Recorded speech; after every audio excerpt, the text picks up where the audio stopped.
Hello guys, in today's video, I'm going to show you how to fix your Microsoft Edge browser showing blank pages. Let's begin. First, go to your search bar over here and type settings or simply go to apps and features.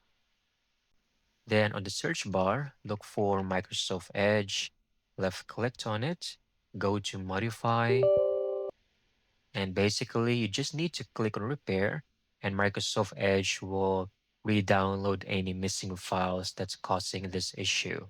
Once done, you can now close everything. And if the problem still persists, we have our method number two, which is go to your control panel, click on the start menu, look for control panel. Then you can go over here, view by small icons, so we can look for internet options. Click on it, go to Advanced tab, and use software rendering instead of GPU rendering. Click on it, apply, OK. Then you can now close all of it. Now, the method number three would be to go to the browser itself. Go to Microsoft Edge, and the top right corner of your screen, click on the three dots showing more settings and options.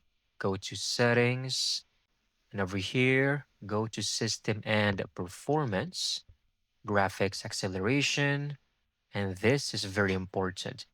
I want you to look for this. Use graphics acceleration when available. Make sure this is disabled, all right? Usually this is on by default. Disable that. Once you've successfully made the changes, close everything and go ahead, open up your Microsoft Edge. You will no longer have those blank pages.